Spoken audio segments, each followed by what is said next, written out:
Hello guys, how's it going? So today I'm going to do a quick review of my truck. So a quick background, it's a 2007 Dodge 2500 with the 5.9 Cummins motor. I purchased this probably 4 months ago now. I feel like I got the best deal that I could find. So if you look right now at this moment of this video, these trucks are going for about $20,000. I purchased this for $12,500, so it was a deal I couldn't pass up. The thumbnail, I've done a few things to it. The thumbnail is a picture of what it looked like when I purchased it, so now we'll kind of go over the things I've done to it and give you an overview. So the hood came on it. I'm not super sold on the hood still. Yeah, it's just super heavy. It's all steel. I have to hold it up by hand, or the lift supports don't work. But so things I've added, so I've bed lined the bumpers, if you can see that. I put LED fog lights in. I have done full headlight updates with LED bulbs. I've redone the front grille, put a new grille on it. So when I purchased this truck, it had a 5-inch lift with 37s. I mean, I purchased it to pull a trailer, camp trailer. So to me, 37s with a 5-inch lift was just too much. Wasn't really logical to purchase and use for that, but I figured with the price I could put some money into it. So I lowered it. I purchased a 3-inch rough country lift kit. Lowered it, you can see that there. With the steering issues that these things have, I purchased the dual steering stabilizer kit as well. I am about to purchase a stabilizer bracket for the gearbox, probably within the next month or so. I found these wheels online. Actually, I mean, these come to be about 34 inches tall on 18-inch rims. They're not exactly what I want, so those might be getting changed up here eventually, but they were better than what was on here. I was able to pick these up for $800. I mean, you can see the tread on them is just basically new. It was a deal I couldn't pass up again. And so I purchased these wheels and tires for $800. Turned around and sold the ones that were on it for $1,000. So I mean, in the positive a little bit there. Full lift kit with the stabilizers only cost me $500. So basically I got to lower it, change wheels, tires, setup and everything for $300 out of pocket and about 4 hours of my time.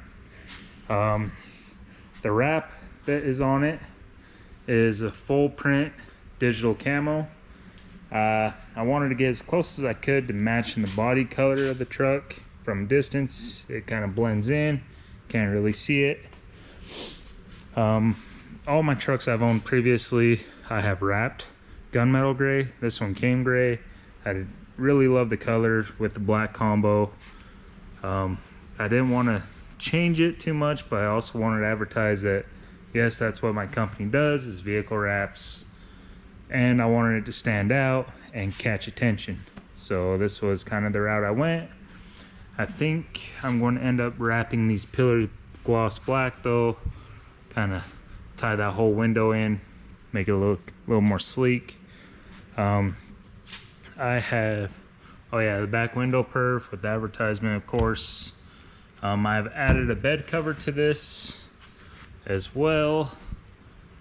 Let's see if I can show you the vinyl I did on the roof here. So back out a little. Yeah, we have an American flag with, of course, supporting firefighters and police officers. Always support first responders. We did a full tint on the truck. So yeah, I get migraines when I wear sunglasses, so I try not to wear sunglasses. Also, when I purchased the truck, there was a huge rip right here. So I purchased a new cover and foam pad. So that's all looking pretty good. There's a little bit of damage right here still.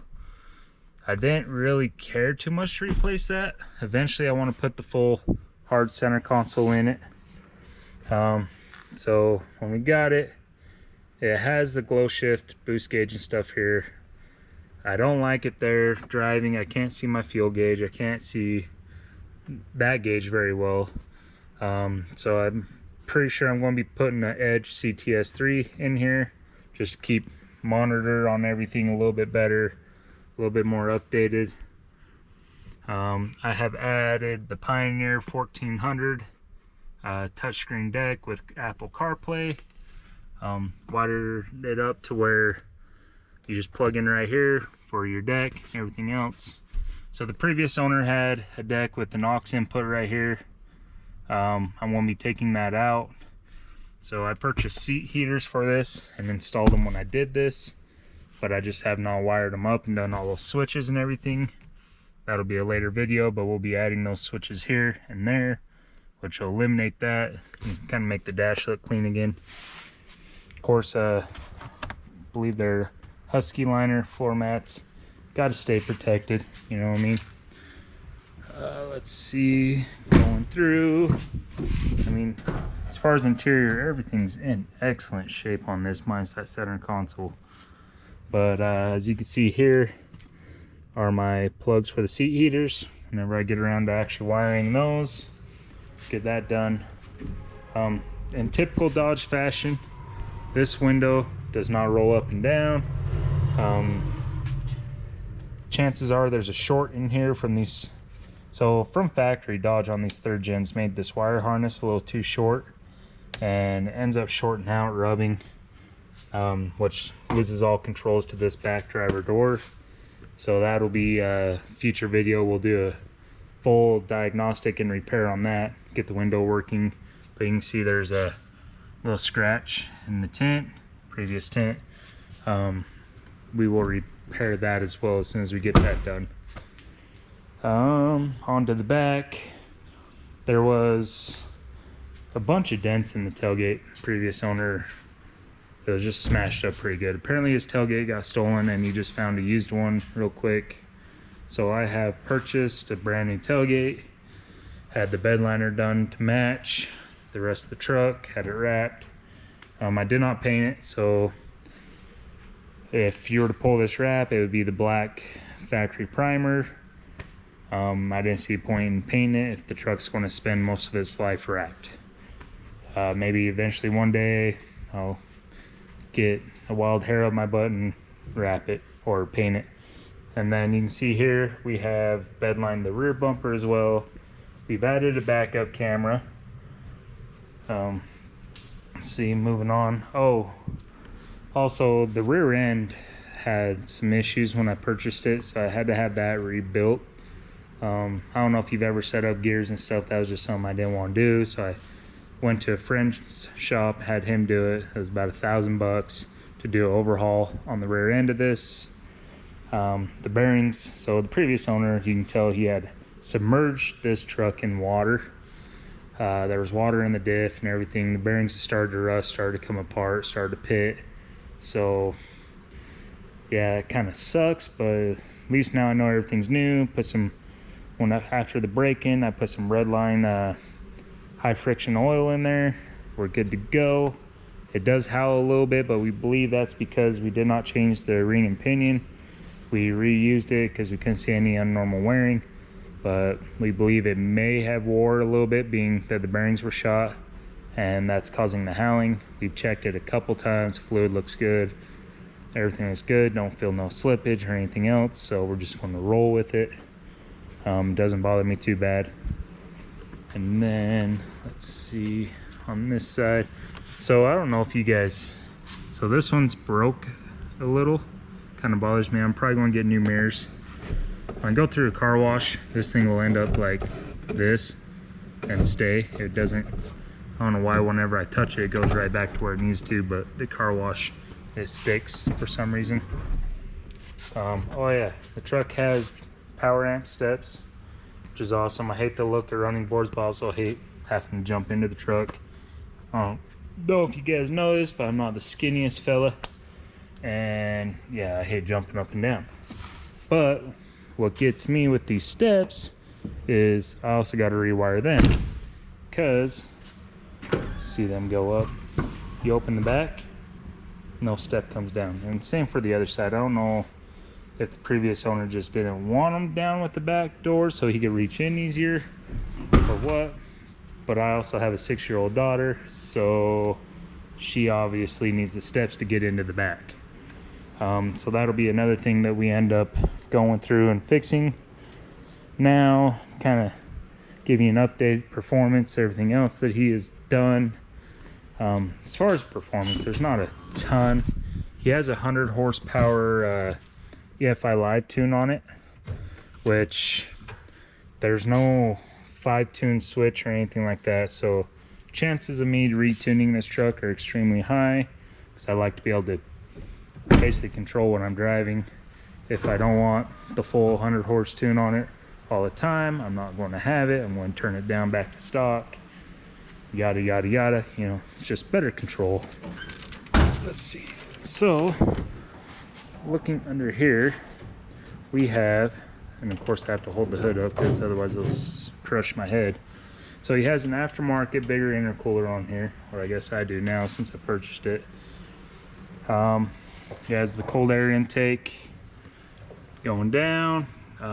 We have a BD intake horn going in, kind of a little bit better airflow. He's also upgraded to the 2-piece exhaust manifold.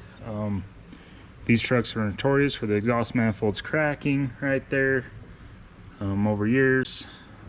So, oh, he also has a remote start, an alarm that he's put on it.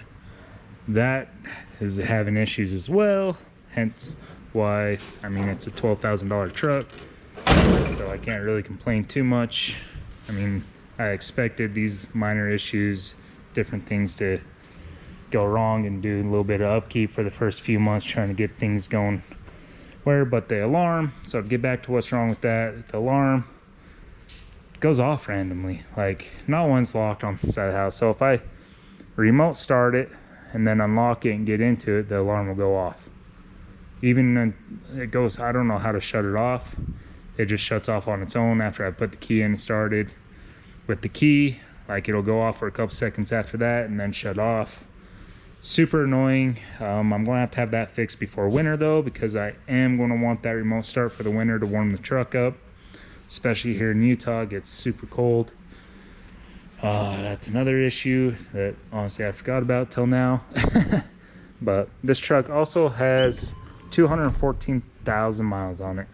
For the diesels, it's not too bad. I mean, realistically, life of this truck, I'm planning on maybe putting 30,000 miles on it before I get rid of it. Hopefully a little less than that. So yeah, we'll just kind of go from there, and then we will start it up. It has a full 5-inch deleted exhaust on it. Yeah, so it's a little bit louder. Kind of hear that.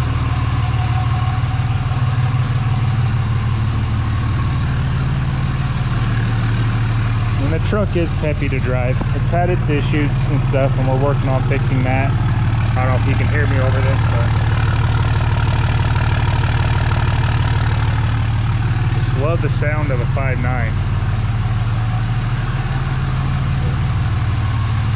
Yeah, so in a nutshell, there's a review of my truck. I have a bunch of goodies coming for it. If you want to stay tuned for updates. Oh yeah, almost forgot, we have the brake control there. Definitely a must pull trailer. But yeah, like I said, I've already ordered some goodies. I mean, you might have seen one in the background of this video. Not sure, but we will definitely be doing some work to this truck, get things up, running, kind of where I want it. The wheels, I'm not 100% set on. I'm thinking I might go up to 20-inch wheels with the 35 tire. I don't think that'd be too big. I think the looks of that would be a lot better than it is now. But yeah, so there is kind of a, I wish I would have got a video of a start point on the truck, but there is a start point from this point, if that makes sense. All right, guys, if you like this video and want to see more updates of this truck, make sure you hit subscribe.